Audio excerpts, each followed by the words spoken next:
Обикновено за месеците след завършване на средно образование до момента, в който започнем работа или придобием статут на студент, здравноосигурителните вноски са за наша сметка. За този период ние сме лица неосигурени на друго основание от закона и внасяме сами здравноосигурителните си вноски.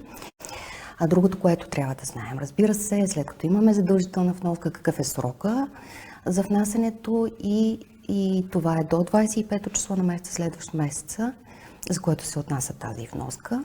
Как можем да направим плащане към Национална агенция за приходите? Бихме могли да платим с дебитна или кредитна карта, чрез виртуалния или физическия посттерминал на Национална агенция за приходите, през системата за разплащане ePay. Бихме могли да направим банков превод или пощенски запис. Освен вноските обаче, важно е да кажем тук, че трябва да се подаде и декларация. В конкретния случай декларацията, която се подава, е образец номер 7.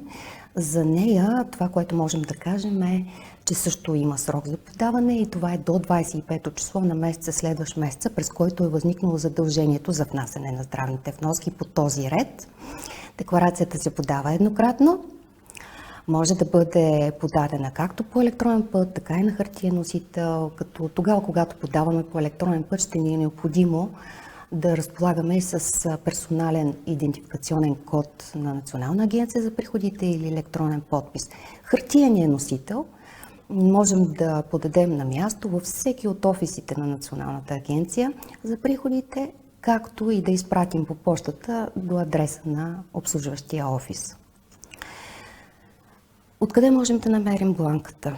Самия формуляр, за да попълним декларацията на хартия. Разбира се, всички образци, включително и този, можем да намерим в интернет страницата на НАП или да поискаме да ни бъде предоставен от всеки един от офисите.